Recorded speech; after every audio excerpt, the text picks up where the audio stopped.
Il y a de cela quelques semaines, on a commencé l'étude de la lettre aux Colossiens. Donc vous m'avez entendu il y a 3 semaines maintenant sur une parole d'introduction à cette lettre. Puis après, vous avez entendu Thomas sur l'hymne christologique qui a été présenté. Un hymne assez connu, je pense, dans nos églises, où il est rappelé que Christ est tout. Il est le début, la fin. Il est celui par qui l'œuvre rédemptrice de Dieu passe. Et alors que, lors de cet hymne, je pense à sa lecture et à sa compréhension, on est invité à la louange, à l'adoration, à se mettre à genoux et à contempler le ciel et à dire merci Seigneur pour tout ce que tu as fait. Paul va maintenant prendre un autre thème qui n'est pas tout à fait décorrélé de ce que je viens de dire, mais qui est, à mon avis, plus difficile à appréhender, c'est celui de la souffrance. Une question que je voulais vous poser ce matin, c'est on a chanté la paix dans la souffrance. C'est assez facile de chanter, je pense. Mais après, dans le vécu de nos existences propres, c'est parfois plus délicat d'appréhender la souffrance humaine et la souffrance liée à notre foi. Et c'est de ça dont il est question ce matin, dans la bouche de l'apôtre Paul. Pour vous dire aussi le contexte de ce passage, Paul s'est en fait présenté très brièvement au début de la lettre en disant qu'il est apôtre de Jésus-Christ, puis après il n'a pas développé son propos. Ensuite, il a parlé comme j'ai dit, de pensées théologiques dogmatiques qui sont très fortes, la personne du Christ, la centralité du Christ. Et maintenant, il va prendre quelques instants pour se présenter lui-même. Parce que là aussi, on peut prétendre à un titre, mais après, c'est bien de connaître la personne et de lier des paroles à des actes, à un vécu. Et c'est la manière dont Paul va le faire. Plusieurs commentateurs ont été surpris. Si vous enlevez le passage que je vais lire et que vous lisez directement la fin de l'hymne et chapitre 2-6, en fait, ça fait une continuité parfaite. Donc là, c'est lui-même qui ouvre une parenthèse dans son propos pour exprimer ce qu'il vit et la manière aussi dont nous allons vivre la foi chrétienne. Je vous invite à cette lecture donc dans la lettre aux Colossiens au chapitre 1, à partir du verset 24, et on va lire jusqu'au chapitre 2, verset 5. Je vais lire dans la version de la Bible second 21, donc en fonction de la version dans laquelle vous allez lire, les mots vont être un petit peu différents, mais le sens ne sera pas altéré. Je me réjouis maintenant dans mes souffrances pour vous, et je supplée dans ma vie à ce qui manque aux peines infligées à Christ pour son corps, c'est-à-dire l'Église. C'est d'elle que je suis devenu le serviteur, conformément à la charge que Dieu m'a confiée pour vous, annoncer pleinement la parole de Dieu. Le mystère caché de tout temps et à toutes les générations, mais révélé maintenant à ses saints. En effet, Dieu a voulu leur faire connaître la glorieuse richesse de ce mystère parmi les non-juifs, c'est-à-dire Christ en vous, l'espérance de la gloire. C'est lui que nous annonçons, en avertissant et en instruisant toute personne en toute sagesse, afin de présenter à Dieu toute personne devenue adulte en Christ. C'est à cela que je travaille en combattant avec sa force qui agit puissamment en moi. Je veux en effet que vous sachiez à quel point il est grand le combat que je soutiens pour vous, pour ceux qui sont à Laodicée et pour tous ceux qui n'ont jamais vu mon visage. Je combats ainsi afin que, unis dans l'amour, ils soient encouragés dans leur cœur et qu'ils soient enrichis d'une pleine intelligence pour connaître le mystère de Dieu, aussi bien du Père que de Christ. C'est en lui que sont cachés tous les trésors de la sagesse et de la connaissance. Je dis cela afin que personne ne vous trompe par des discours séduisants. En effet, même si je suis absent de corps, je suis avec vous en esprit et je vois avec joie le bon ordre qui règne parmi vous et la fermeté de votre foi en Christ. Amen. Prions. Seigneur, merci pour ce passage, merci pour cette lettre de l'apôtre à l'attention de l'Église de Colosse et de nous aujourd'hui, destinataires plus tardifs. Te demandons, s'il te plaît, d'ouvrir notre intelligence, notre cœur à toi, que nous soyons sensibles à ces mots, à ces paroles, à ces vérités énoncées. En ton saint nom, Jésus. Amen. Paul, je l'ai dit, se présente aussi parce qu'en fait, il n'est jamais allé à Colosse. Il n'a jamais mis les pieds dans cette ville. Il y a sûrement des Colossiens qui le connaissent parce qu'un certain nombre étaient à Éphèse, peut-être dans l'école dont je vous ai parlé à Éphèse pendant 2 ans. Paul a à former des gens pour les envoyer en Asie mineure. Et donc peut-être que parmi ces gens, il y avait des Colossiens qui après sont retournés dans cette ville. Mais en fait, la majorité des chrétiens de Colosse n'ont jamais vu Paul. Ils ont entendu parler de lui, mais ils ne l'ont pas vu physiquement. Et donc je pense que c'est aussi avec ce vif désir de dire un petit peu de sa vie et de son ministère que Paul se présente. Et la manière dont il se présente, c'est qu'il dit en fait ce qu'il fait. Quel est son ministère et qu'est-ce qui est associé à ce ministère? Et bien évidemment, je pense que vous avez tous tiqué avec moi au verset 24. Je supplée dans ma vie à ceux qui manquent aux peines infligées à Christ. Qu'est-ce que veut dire cette expression? Qu'est-ce que veut dire cette expression? Et on va formuler les choses, alors c'est un petit peu technique, mais en même temps vous verrez c'est très pratique, en abordant la question de la rédemption au sens objectif du terme, ce que Christ a fait et qu'on ne pourra rien rajouter, et puis la rédemption subjective, la manière dont cette rédemption s'applique en nous-mêmes, ce que Christ a fait pour nous et ce que Christ est en nous, la manière dont on vit la foi chrétienne aujourd'hui dans l'attente de sa venue, de sa revenue, où les choses seront établies de manière visible et totale. Paul, tout commence par une conversion assez extraordinaire. Je vais vous donner le contexte, on va se rappeler ensemble qui est Paul. C'est dans la tradition, donc c'est pas un texte biblique, mais dans la tradition, il circule une description physique de Paul. On n'a pas de photo de lui, il n'y avait pas à l'époque d'appareil photo, mais quelqu'un a noté la manière dont il a vu Paul. Je ne sais pas si c'est vrai, mais la description de Paul, c'est un petit homme trapu, chauve, qui a un visage d'ange. Vous faites ce que vous voulez de ça, mais voilà, un homme qui ne paye pas trop de mine, mais qui a eu des paroles qui ont changé la face du monde dans le sens d'un évangile proclamé, d'un évangile reçu de la part de Christ. Dans le livre des Actes, au chapitre 9, il nous est dit de manière un peu concrète la manière dont il se convertit. Comme il était en chemin et qu'il approchait de Damas, tout à coup, une lumière qui venait du ciel resplendit autour de lui. Il tomba par terre et entendit une voix lui dire « Saul, Saul, pourquoi me persécutes-tu » Et il répondit « Qui es-tu, Seigneur » Et le Seigneur dit « Moi, je suis Jésus, celui que tu persécutes. » En persécutant l'Église, Saul persécutait directement Jésus. Et donc un peu plus tard, Ananias est chargé de lui dire quelques mots. Bon, Ananias a peur, il connaît la réputation de Saul, qui était quelqu'un qui persécutait l'Église. Et Jésus parle à Ananias et lui dit, voilà, je montrerai à Paul, c'est au verset 16, tout ce qu'il doit souffrir pour moi. Donc il y a un appel de Paul, mais qui est lié dans son ministère à une souffrance particulière. Cette souffrance, elle est exprimée, je vais faire quelques excursus du texte là qu'on vient de lire, comme ça à nouveau vous aurez tout en tête. Les destinataires connaissaient sûrement un petit peu l'histoire de Paul. Il en avait vécu des choses, cet homme. 2 Corinthiens 11, des personnes venaient voir Paul et lui disaient « Mais en fait, toi tu prétends des choses, mais t'as pas vraiment vécu ce que tu dis. » Et Paul leur répond « Je vais vous parler comme un fou, en fait je vais rentrer dans votre folie. » Et je vais vous dire réellement tout ce que j'ai vécu. Je le suis bien plus encore que vous. Donc il parle, j'ai bien plus connu les travaux pénibles, infiniment plus les coups, bien encore plus les emprisonnements, et j'ai souvent été en danger de mort. 5 fois j'ai reçu des Juifs les 40 coups moins 1. 3 fois j'ai été fouetté, 1 fois j'ai été lapidé, 3 fois j'ai fait naufrage, j'ai passé un jour et une nuit dans la mer.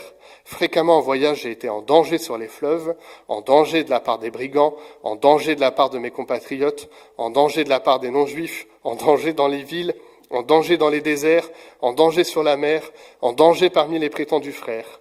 J'ai connu le travail et la peine.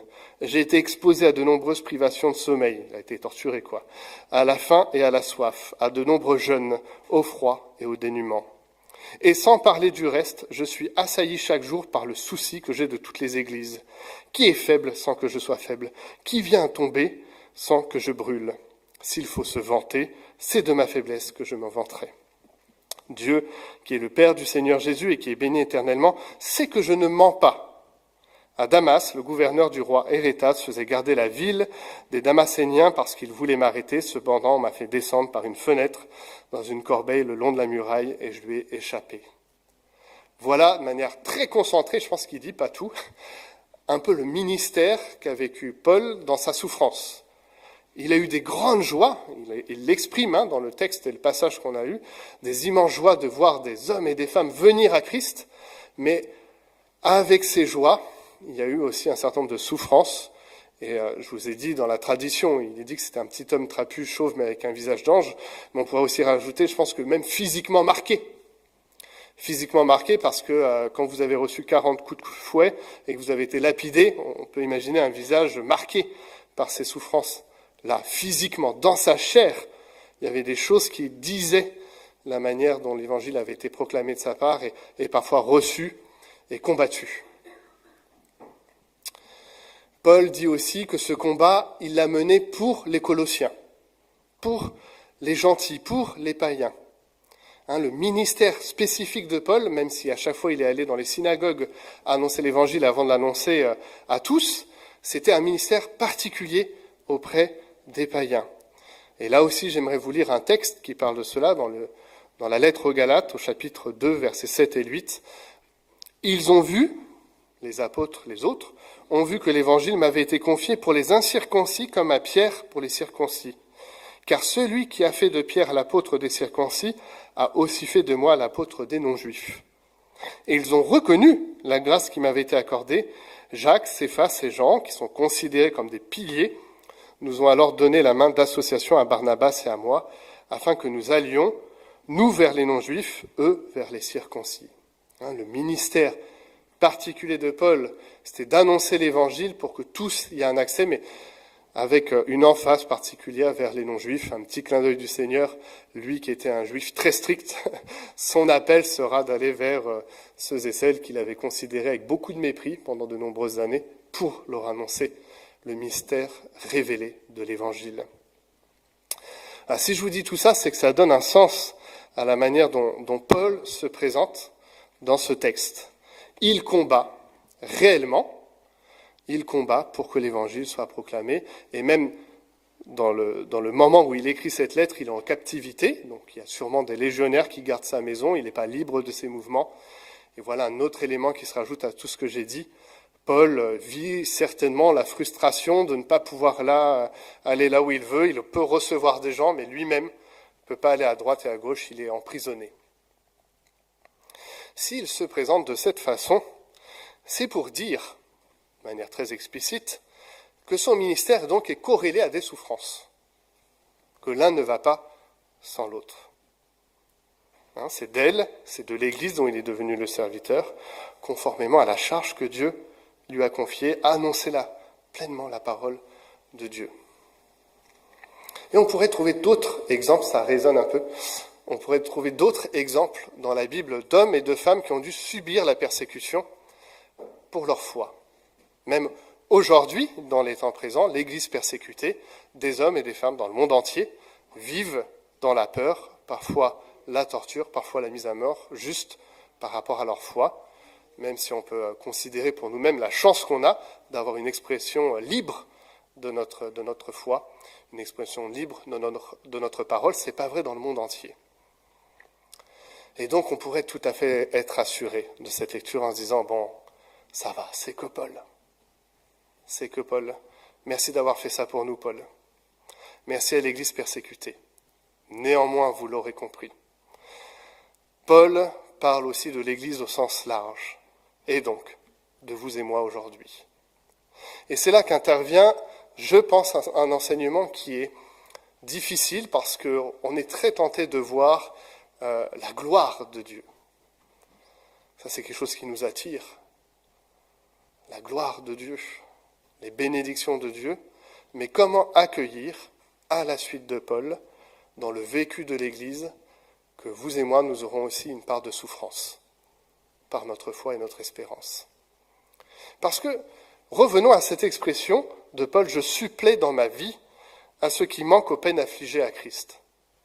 Comment comprendre ce texte ? Comment comprendre ce passage ? Faut-il le comprendre comme si le fait que Christ n'avait pas tout accompli ? qu'il manque quelque chose à la croix, qu'il manque quelque chose à la résurrection, et que Paul, dans son ministère apostolique, viendra suppléer à un manque qui est posé à l'œuvre de Christ. Si on dit ça, alors on détruit tout ce que Paul vient de dire juste avant, dans l'hymne qu'on a lu et étudié la semaine dernière, et que je vous invite à relire en rentrant chez vous, où Christ est au centre de tout. Jusqu'à ce verset 20 du chapitre 1er, il a voulu par Christ tout réconcilier avec lui-même, aussi bien ce qui est sur la terre, sur ce qui est dans le ciel, en faisant la paix à travers lui, par son sang versé sur la croix. Pour Paul, il est évident que tout se résume, tout s'accomplit, tout se vit en la personne de Christ et de Christ seul. Il est le début, la fin de toute chose, et rien ne pourrait ajouter à l'œuvre rédemptrice de Christ. Nos regards, notre vie, notre foi se fixent sur Christ, Christ seul. Mais en même temps, ce qu'on vient de dire, c'est un fait historique qu'on sait, mais qu'on doit aussi accueillir. Parce que la réconciliation, Thomas l'a très bien expliqué, ça peut être par le salut reçu, accueillir cette rédemption, la recevoir, le salut du croyant, ou ça peut être par le jugement qui interviendra à son retour de ceux et celles qui n'ont pas accepté et qui devront faire face au jugement de Dieu, et qui l'accepteront, et une pacification s'opérera de l'univers entier de manière grandiose, de manière cosmique. Tout sera pacifié en Christ. Mais pour celui qui a accueilli le salut, on est passé de l'œuvre du Christ pour nous à l'œuvre du Christ en nous. Quelque chose qui s'opère en nous. Et c'est là où je vais réutiliser la formulation, un peu technique mais qui a du sens. Il y a une rédemption objective qui ne dépend que de Christ, Christ seul, c'est extérieur à nous, c'est sa venue, son ministère, son œuvre, sa mort et sa résurrection. Mais en même temps, il y a quelque chose de subjectif, une rédemption subjective, au sens qu'il y a quelque chose qui va s'appliquer à nous, à notre foi, à notre espérance. Forcément, les deux sont liés. Si on y porte crédit et que Christ est en nous par l'Esprit Saint, il y a quelque chose qui change en nous. Une des choses qui change, c'est que Paul, sans être présent, physiquement, dit qu'il est par l'Esprit. L'Esprit Saint nous lie les uns les autres, au-delà même de cette Église, chrétiens du monde entier, nous sommes liés par l'Esprit Saint.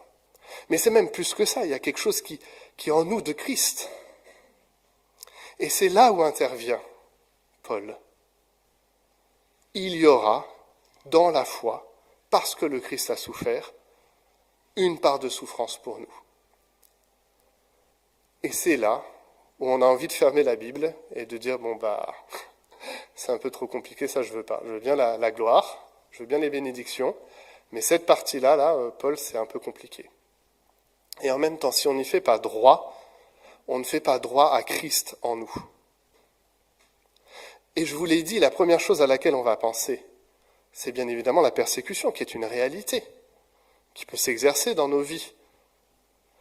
Mais c'est au-delà aussi de ça. Il n'y a pas que la persécution. C'est que si Christ vient dans tous les aspects de notre existence, que la foi chrétienne touche tous les aspects de notre vie, dans certains aspects, il y aura une souffrance qui peut être liée à cette foi, qui n'est pas l'œuvre d'une persécution, au sens direct de terme, mais de choix opérés en accord avec le Christ et qui nous met dans des situations parfois de souffrance. Je m'explique. Oui, Paul a vécu la persécution. C'est clair, c'est évident. Mais il inclut dans cela qu'il a vécu des naufrages. Or, l'eau n'a pas persécuté Paul. Mais le choix opéré dans son ministère de voyager lui a fait prendre le bateau plusieurs fois, et dans les prises du bateau qu'il a eu, il y a eu des naufrages. Donc ce n'est pas une persécution au sens direct du terme, mais c'est des choix de vie de Paul, liés à son ministère et son appel, qui a causé des souffrances. Parce que pour le coup, c'était réellement une souffrance qu'il a vécu ce naufrage. Et de la même façon pour nous-mêmes, parce que nous déclarons que Christ est Seigneur, parce que nous mettons en conformité notre vie face à la parole du Christ, il y a des choix qu'on va opérer, il y a des choses qu'on va faire qui vont conduire, malheureusement parfois, à des souffrances. Ça fait partie du lot du croyant, à la suite de Christ, sans ajouter ce que Christ a fait, ça c'est fait une fois pour toutes, tout est accompli. Mais c'est parce que Christ est en nous que nous allons vivre aussi cela. De manière pratique, je sais que parmi vous, certains, dans leur choix pour le Christ, les ont mis en difficulté familiale, professionnelle, que certains ont dû fuir leur pays. Pour d'autres, ça prendra d'autres formes. Et pour moi, je sais que, par exemple, l'appel du pastorat, c'était une des formes. Dans la joie du ministère accompli, mais dans le fait qu'il y aurait aussi une part de souffrance à exercer ce ministère, une souffrance même que je délègue et que je vis avec ma femme qui a accepté de suivre ce ministère-là, et même une souffrance que je prie la moins haute possible pour mes propres enfants, du choix de ce ministère.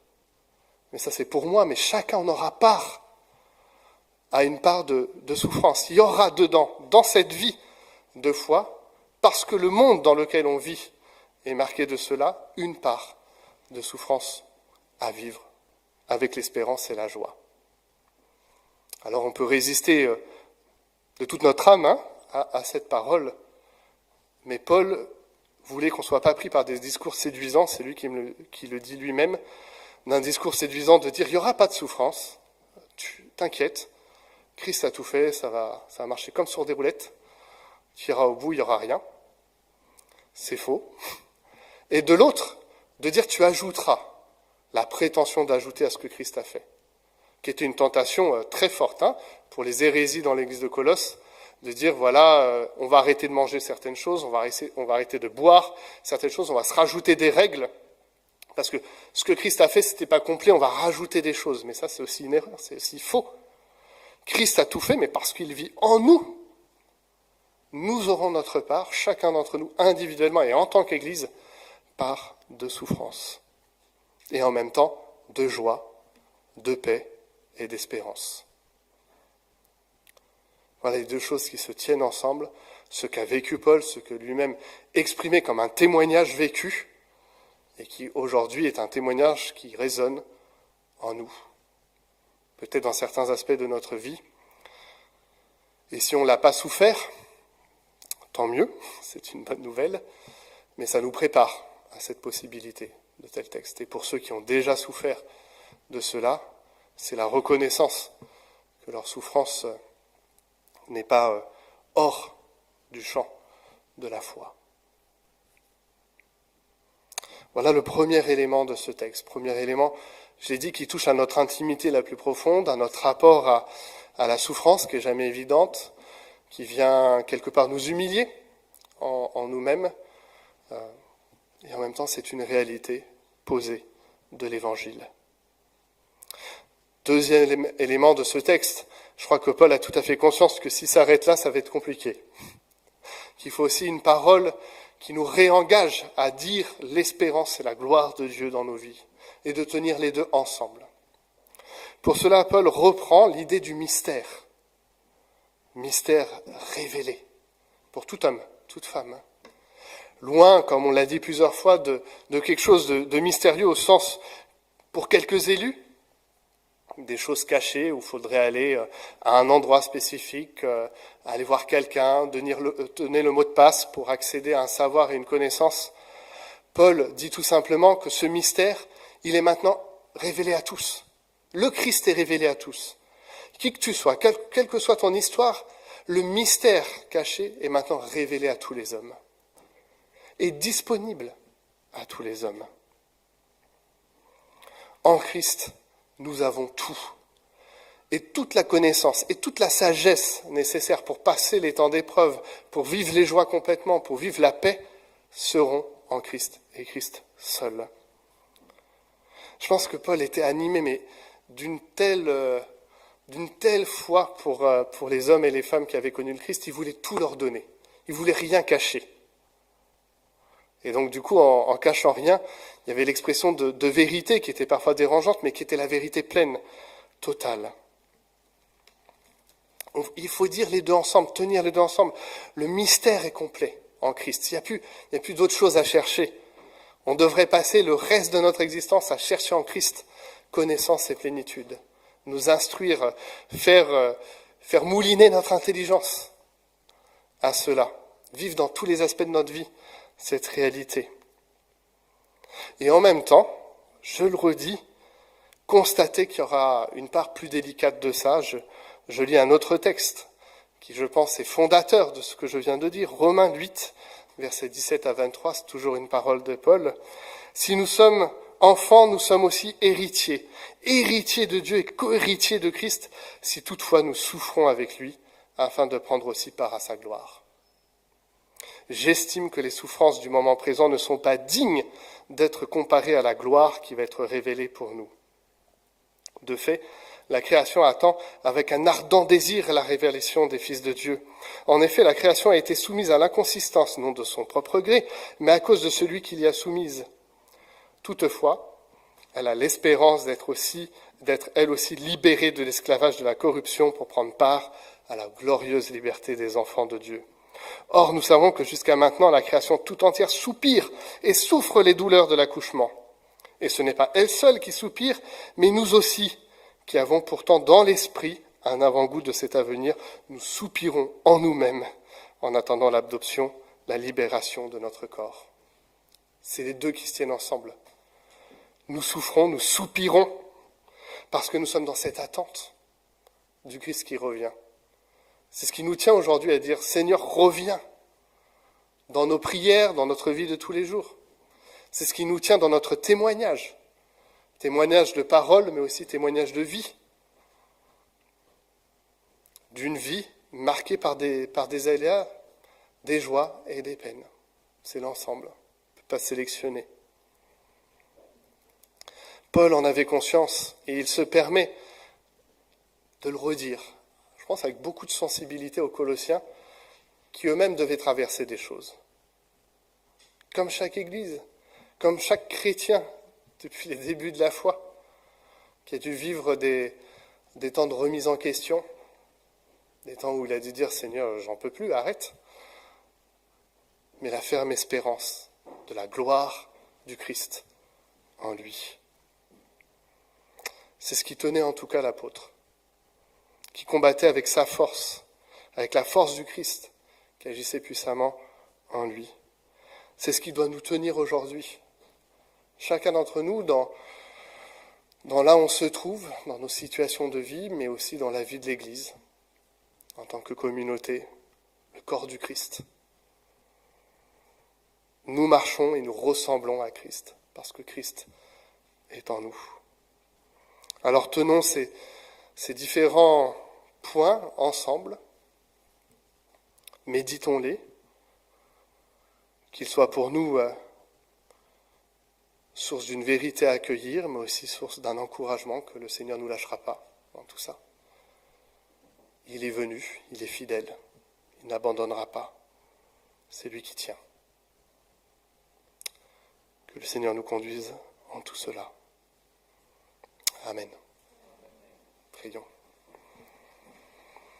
Seigneur, merci ce matin pour ce texte de Paul qui ne cachait rien de son ministère, de cette joie extraordinaire qu'il vivait de voir l'Évangile proclamé, même là où il n'était plus présent physiquement. Le progrès de l'Évangile jour après jour, mais aussi la conscience aiguë de la souffrance que ça a impliqué pour au moins sa propre vie. Dans tous les aspects de son existence, il a dû faire face parfois à la souffrance. Seigneur, tu nous proposes un chemin qui oui, est une gloire à ta suite, d'être héritier, co-héritier de ton héritage, de regarder à toi qui as tout accompli à la croix. Il n'y a rien à y ajouter. Tu as tout fait à la croix et à la résurrection. Mais dans l'application de tout cela en nous, par ton œuvre, par ton esprit, nous devons accepter que nous aurons nos joies, nos peines et nos souffrances liées à la foi. Viens-nous en aide, s'il te plaît, comme tu es venu en aide à Paul. Viens, Seigneur, nous permettre de considérer ces choses.